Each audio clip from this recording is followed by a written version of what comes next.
The best opportunities you can ever have as a journalist is to edit someone else's work.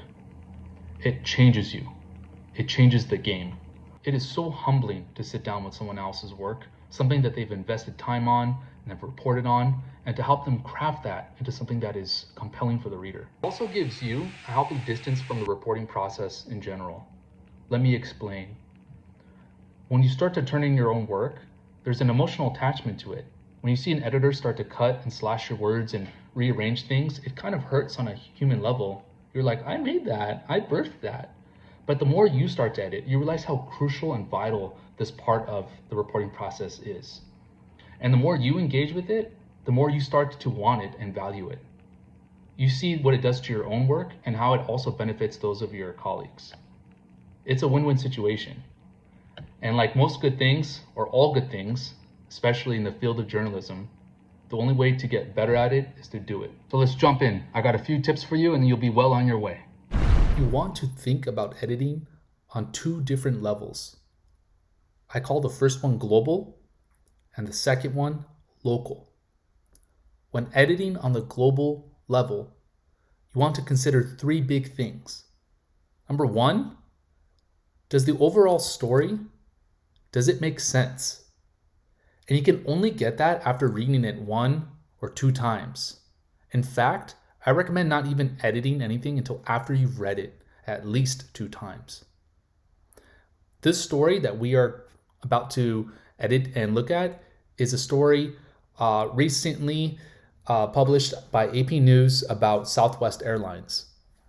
Southwest was in the news because they are about to charge passengers of size, people who require 2 different seats. They're going to start to charge them for double tickets. And that caused quite a stir with the public. Now, as you can tell, the story has already been properly slugged. Call it Southwest. That way, anyone who hops in this document knows what story this is just by glancing up there. Before we start to edit, we always want to make sure that we are in suggestion mode. We do that by going up here to see what it gives you 3 different options: editing, suggesting, and viewing. Want to make sure that this middle one right here is clicked, and I'll show you what it does right now. Just from a quick glance, I can catch something that's a little bit sus. I doubt George Clooney wrote this, but right here, I want this writer to know that I have thoughts about this. When we jump into the story, we want to consider the lead and then the overall story, the structure. Does it follow the inverted pyramid? Because remember, we're talking about news stories here. Does this first sentence, what we call the lead, does it capture what we were talking about? The new rule goes into effect January 27th, the same day Southwest starts assigning seats. Southwest. It's okay, but this is not answering the 5 W's or RH like we've talked about before. Certainly there's a better lead here. Now, let's just scroll down 2 paragraphs and read this one. Southwest Airlines will soon require travelers who don't fit within the armrest of their seat to pay for an extra one in advance, part of a string of recent changes the carrier is making. Bingo. It answers a lot more of the questions that anybody would have after hearing about this news. So what we're going to do in suggestion mode is highlight this. We're going to copy it, and I'm going to paste it up here. And now it will appear as green. If we zoom out and go to the right over here, see our previous note about George Clooney. And here it will say that the person editing this, who is me right now, added this. Essentially, I am suggesting this edit. The person can now, and by the person I mean the writer, can either accept this or they can reject it. Now, writers do not accept or reject any suggestions right now. For the purpose of homework, I want to see how you are all editing each other. So keep the notes in right here on the side. You can accept them later on after we meet again next Tuesday. Now that we've fixed the lead, we want to go and address some of the local problems in this story. Right away in the lead, I see one, which is a grammar mistake. When editing on the local level, look for grammar mistakes, unnecessary fluff, and of course, AP style. So I see right here that this is a fragment. Southwest Airlines will soon require travelers who don't fit within the armrest of their seat to pay for an extra one in advance. Period. Part of a string of recent changes the career is making. That period turned this phrase into its own sentence, which is in fact an incorrect sentence because it's not a complete sentence. So instead of leaving a note, all I'm going to do is delete this P, put in a new P, and then I'm going to add a comma here.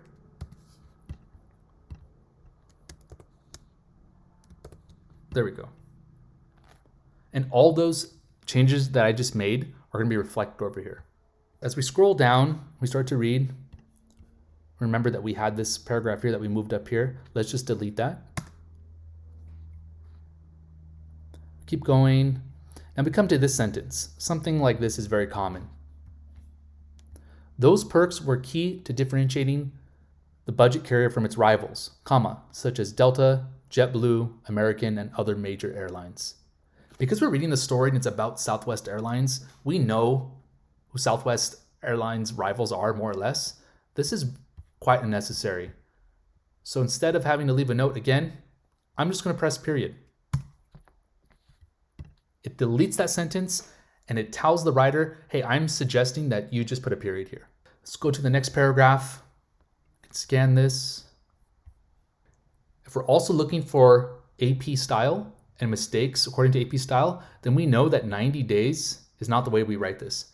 Any number larger than 10, we write out numerically.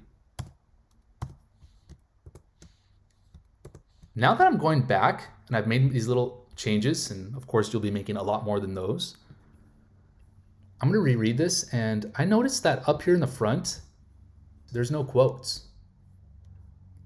My first quote doesn't come till right here. So even though this is now a global edit, we're going to do it. Okay, first unbold. Now I'm going to copy this and I'm going to put the quote here. In a statement Monday, Southwest said it is updating some of its policies as it prepares for assigned seating next year. Then here's the quote. To ensure space, we are communicating to customers who have previously used the extra seat policy that they should purchase it at booking, the statement said. I actually think this could be deleted. And I will just put a period and a quote. Again, getting rid of unnecessary fluff because it says in a statement here. It's quite redundant. Just from these edits that we've made in the last 9 minutes, this story is reading a lot cleaner. Now, of course, you'll be doing this again and again as you read and reread your colleague's doc. At the very end, I recommend leaving a note.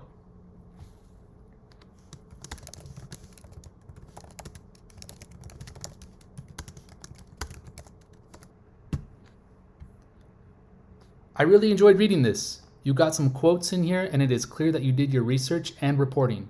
My only suggestion would be to follow the inverted pyramid format more closely. Can't wait to see your next piece. And with that, my friends, you have become an editor.